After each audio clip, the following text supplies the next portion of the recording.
Chapter 50 उसका राज्य। Caroline में चट्टान का टूटना जितना चौड़ा था, पाल के नीचे कोई भी जहाज पूरी तरह से ज्वार के समय प्रवेश नहीं कर सकता था। 8 गांठ की क्लिप के साथ बहते हुए और कोरल पियर्स के चारों ओर उबलते हुए महान लैगून का पानी उत्तर की ओर बहने वाली धारा से मिलता था, जो एक्वामरीन और पन्ना के समुद्र में उछलती हुई बर्फ में बदल जाती थी जब हवा पूर्व की ओर होती थी।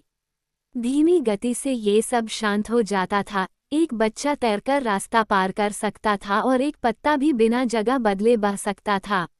ये कैरोलिन का समुद्री द्वार था और द्वार के रक्षक सूर्य और चंद्रमा थे।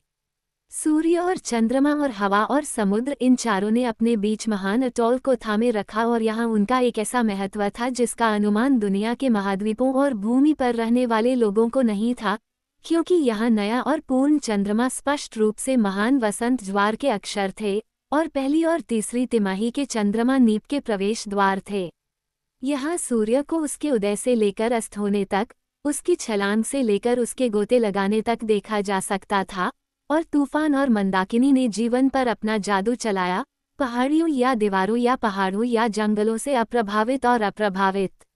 यहाँ अज्ञात युगों से मनुष्य समुद्र, सीगल और मछलियों के साथ अकेला रहता आया है और मनुष्य ही बना रहा है। बहुत कम सीखता आया है, कुछ भी नहीं भूलता आया है।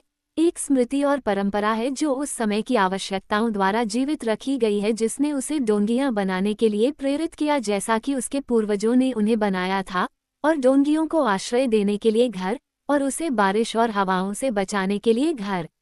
यहाँ ऐसी कोई चीज नहीं थी जो सुदूर अतीत से संबंधित न हो, ऐसी कोई चीज नहीं थी जो वर्तमान में उपयोगी न हो। ऐसा ही बीवरों और चींटियों और मधुमक्खियों के साथ भी है, जिनका कार्य नीनवे के समय से और उसके बाद भी आगे बढ़ता रहा है, फिर भी भविष्य की ओर कभी आगे नहीं बढ़ता, जो वैसा ही निर्माण करते हैं जैसा उन्होंने बनाया था, जो वैसे ही जीते हैं जैसे वे रहते थे, जो वैसे ही मरते हैं जैसे वे मरे थे, और जैसे उन्होंने सबसे पहले ईश्वर के बगीचे में निर्माण किया, जिया और मरा, जो कि प्रकृति है। केवल मनुष्य ही बदल सकता है, केवल मनुष्य ही युगों तक बिना परिवर्तन के रह सकता है, फिर भी परिवर्तन करने में सक्षम बना रह सकता है। केवल मनुष्य ही सहज प्रवृत्ति की भूमि में बंद रह सकता है, फिर भी तर्क की भूमि में प्रवेश करने में सक्षम बना रह सकता है।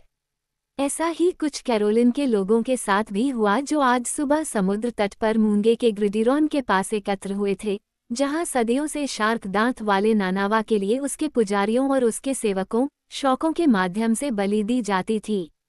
उता मातो की मृत्यु के बाद ले हुआन ने संयम बरता।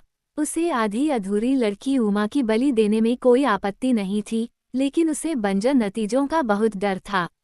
राजा की पत्नियों सहित कैरोलिन में 200 से ज्यादा महिलाएं थीं, जो अपने पुरुषों को वापस चाहती थीं, और करीब 300 बच्चे थे, जिनमें से आधे से ज्यादा लड़के थे। इन लड़कों में से ज्यादातर 12 साल से ज्यादा और काफी संख्या में 14 साल से ज्यादा उम्र के थे। सभी शरारत करने के लिए तैयार थे, नानावा से ज्यादा डरते नहीं थे, और सभी लड़कों में लेहुआन जैसी बूढ़ी महिलाओं के प्रति दुश्मनी थी। लेहुआन ने इस भयानक आबादी के पिताओं और पतियों को युद्ध में भेजा था, जहां से वे वापस नहीं लौटे थे, और उससे भी बदतर बात ये थी कि उसने नानावा के अधीन उनकी वापसी के लिए खुद को जिम्मेदार बना लिया था।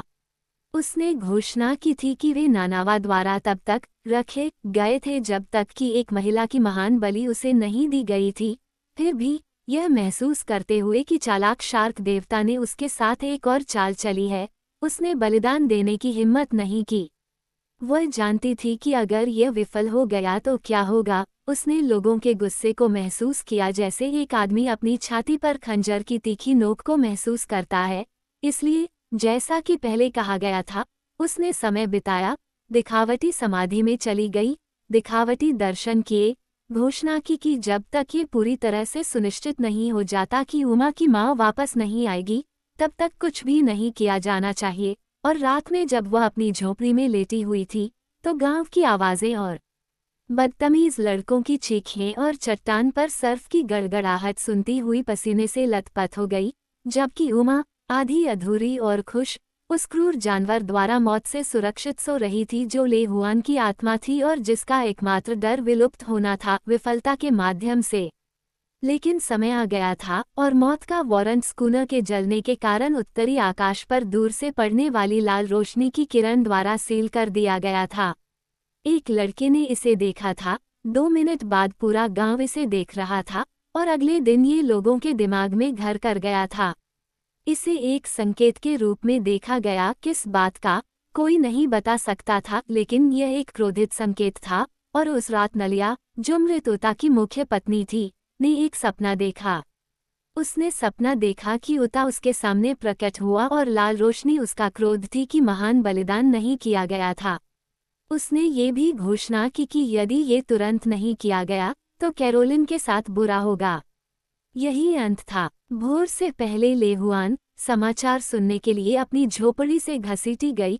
उसने हार मान ली और जैसे ही सूरज लैगून के ऊपर से निकला, तैयारियां शुरू हो गईं।